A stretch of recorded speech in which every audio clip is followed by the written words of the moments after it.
Coba Anda bayangkan, Anda lagi duduk sendirian di sebuah ruangan kecil yang tertutup rapat. Di depan Anda ada sebuah panel dengan deretan tombol yang berjejer rapi. Tombol-tombol ini ada angka-angkanya, mulai dari 15 volt sampai 450 volt. Dan tepat di atasnya ada lampu merah menyala dengan tulisan bahaya, sengatan berat. Nah, tanpa basa-basi lagi, selamat datang di pembahasan kita kali ini. Kita bakal langsung ngebedah sebuah realitas kelam tentang bagaimana data ilmiah yang sering kita nikmati sekarang ini nyatanya seringkali dibayar dengan harga psikologis yang benar-benar mahal. Oke, mari kita selami masuk lebih dalam. Tugas Anda di ruangan tadi tuh kedengarannya sepele. Anda cuma disuruh ngasih pertanyaan ke seseorang di ruangan sebelah lewat mikrofon. Tapi masalahnya setiap kali orang itu salah jawab, Anda wajib menekan tombol buat nyetrum dia. Dan makin lama, voltasenya makin tinggi. Anda mulai dengar orang di sebelah itu menjerit kesakitan. Dia mukul-mukul dinding, memohon supaya Anda berhenti. Anda panik dong, Anda nengok ke arah peneliti berjas putih di sebelah Anda, nyari persetujuan buat berhenti. Tapi peneliti itu dengan wajah datar cuma bilang, eksperimen mengharuskan Anda untuk terus lanjut. Tahu nggak, ini bukan fiksi loh. Ini adalah horor nyata dari eksperimen Milgram di Universitas Yale tahun 1963.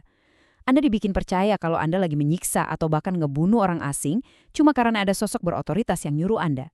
Dan ini nih, realitas yang bakal bikin Anda merinding. 65%. Bayangin, 65% dari partisipan biasa, orang-orang awam kayak Anda dan saya, tetap terus nekan tombol itu sampai batas maksimum 450 volt.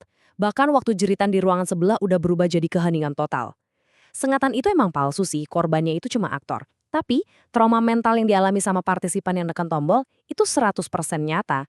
Mereka pulang ke rumah bawa keyakinan kalau mereka baru aja ngebunuh orang. Angka 65% ini jadi bukti telak. Manusia itu rentan banget sama yang namanya kepatuhan buta pada otoritas. Makanya, sains itu benar-benar butuh sistem rem etika yang super pakem. Bagian 1. Tragedi di balik sains. Ini tentang gimana reputasi objektif dari sains seringkali berbenturan langsung dengan keselamatan nyawa manusia. Kalau kita ngomongin sains, kita tuh sering banget ngebayangin sesuatu yang bersih, presisi, klinis. Ya, ibarat mesin ronsen di rumah sakit yang objektif banget nampilin tulang patah. Tapi di dunia nyata, subjek psikologi itu manusia yang bernapas, yang bisa ngerasa takut, bisa trauma. Coba lihat deh lini masa ini. Kalau kita ibaratkan sains modern itu kayak mobil sport bermesin gila yang melaju kenceng demi penemuan baru, nah etika itu adalah sistem remnya. Dan rem ini nggak diciptain sama ilmuwan yang lagi nongkrong iseng di lab, nggak sama sekali. Rem ini dibangun langsung dari puing-puing tragedi masa lalu. Mulai dari kode Nuremberg Tahun 47 akibat kekejaman dokter Nazi, terus eksperimen Milgram, sampai puncaknya pas skandal Tuskegee terbongkar di tahun 1972, di mana ratusan pria dibiarkan mati perlahan karena sifilis tanpa diobati, padahal obatnya udah ada loh. Lanjut ke bagian 2, 3 pilar etika modern. Tragedi memilukan kayak Tuskegee tadi akhirnya maksa dunia ilmiah buat ngerombak total aturan main mereka lewat dokumen fundamental ini. Dokumen krusial ini namanya Laporan Belmont, dirilis tahun 79. Di dalamnya ada 3 pilar utama yang jadi fondasi. Pertama, beneficence. Ini semacam hitung-hitungan wajib buat peneliti untuk memaksimalkan manfaat ilmiah, tapi sambil menekan bahaya sekecil mungkin. Kedua, respect for persons. Pengakuan kalau manusia itu punya hak otonomi penuh. Mereka berhak nolak tanpa diintimidasi. Dan ketiga, justice atau keadilan, biar kelompok miskin dan rentan nggak terus-terusan dijadiin kelinci percobaan. Konsensus modern ini tegas banget nolak argumen hasil menghalalkan cara. Maksudnya, penderitaan manusia tanpa persetujuan itu nggak akan pernah bisa dibenarin sehebat apapun data yang didapat. Kesejahteraan manusia itu absolut di atas segalanya. Masuk ke bagian 3, IRB dan persetujuan sadar. Kenapa ini penting? Karena sejarah udah ngebuktiin, ilmuwan itu kesulitan kalau disuruh ngawasin etika mereka sendiri. Anda ingat eksperimen penjara Stanford? Philip Zimbardo, sang peneliti utama, ikutan masuk ke dalam set, jadi sipir kepala. Dan dia sampai kehilangan kewarasan etisnya gara-gara terlalu menjiwai peran. Dia sampai gak sadar kalau partisipannya udah hancur secara psikologis. Sampai akhirnya ada orang luar yang harus turun tangan menghentikannya. Makanya, komite pengawas independen yang disebut IRB dibentuk. Nah, yang menarik dari tabel ini adalah gimana IRB kerja sebagai wasit yang efisien. Mereka ngebagi riset berdasarkan risiko. Kalau risikonya 0, kayak survei anonim, ya bisa cepat disetujui. Tapi buat riset yang sangat sensitif, yang ngelibatin trauma atau anak-anak, itu bakal diulas penuh dan sangat ketat. Ujung tombak dari pengawasan tadi itu namanya informed consent atau persetujuan sadar. Dan tolong diingat, ini bukan sekedar ngasih dokumen syarat dan ketentuan 5 halaman yang biasanya Anda scroll cepat terus klik setuju. Menyembunyikan persetujuan di balik teks rumit itu masuknya manipulasi loh. Persetujuan sejati itu harus pakai bahasa sederhana yang gampang dipahami. Kalau partisipannya anak-anak, tanda tangan orang tua aja nggak cukup. Harus ada kesediaan langsung dari anak itu sendiri. Terus yang paling penting, peneliti harus mastiin nggak ada paksaan terselubung. Kayak misalnya mahasiswa yang terpaksa ikut survei karena takut dikasih nilai jelek sama dosennya. Itu nggak boleh banget. Bagian 4. Privasi dan regulasi penipuan. Di titik ini, kita bakal berhadapan sama sebuah paradoks yang lumayan bikin mikir dalam etika riset. Paradoksnya tuh gini, kalau peneliti wajib 100% jujur dari awal soal apa yang mereka teliti, nah terus gimana caranya mereka bisa mengukur perilaku natural manusia? Kalau Anda tahu lagi diamati buat dinilai kejujurannya, pasti mendadak Anda bertingkah kayak malaikat kan? Untuk ngakalin ini, etika itu sebenarnya mengizinkan yang namanya penipuan legal, tapi aturannya super ketat. Penipuan baru boleh kalau nilai ilmiah risetnya luar biasa tinggi dan nggak ada bahaya fisik atau emosi sama sekali. Dan yang paling krusial, itu langkah ketiga, wajib ada debriefing. Ini tuh semacam sesi ngaku dosa di akhir. Peneliti wajib ngebongkar semua kebuhangannya. Dan secara hukum, partisipan berhak nuntut data mereka dihapus total kalau mereka ngerasa nggak terima udah dibohongin.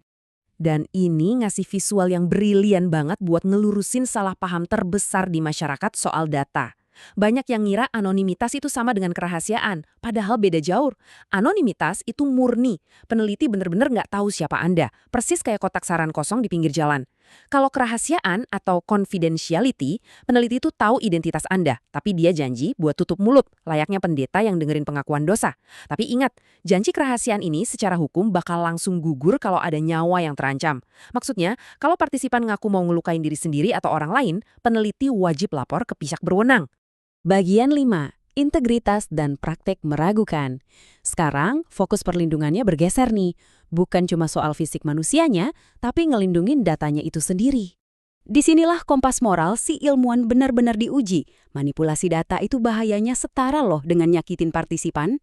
Di dunia akademis ada yang namanya praktik penelitian meragukan. Contohnya p-hacking dan harking. Kata-katanya emang teknis banget, tapi analoginya gampang. Bayangin ada pemanah, dia nembakin panah ke tembok kosong.